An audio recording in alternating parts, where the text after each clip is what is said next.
ব্যাসপুর নামে এক গ্রামে এক দরিদ্র চাষি ও তার স্ত্রী বসবাস করত। দারিদ্রতা তাদের নিত্য সঙ্গী। একদিন কাজ না গেলে চাষির ঘরে হাঁড়ি চড়ত না। কিন্তু একদিন প্রচণ্ড বৃষ্টি ও ঝড় হয়, চাষি কাজে যেতে পারে না।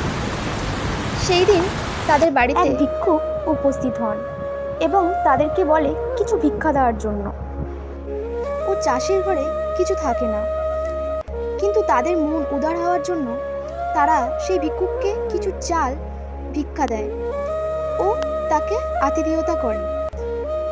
সেই সময় চাষির মনের উদারতা দেখে ভিক্ষুক তার আসল রূপে আসে।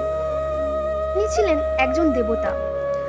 চাষিকে তাদের বাড়ি ও সুখ স্বাচ্ছন্দ্য উপহার দেয়। ভিডিওটি ভালো লেগে থাকলে লাইক, কমেন্ট ও শেয়ার করবেন। সাবস্ক্রাইব করে পাশে থাকবেন।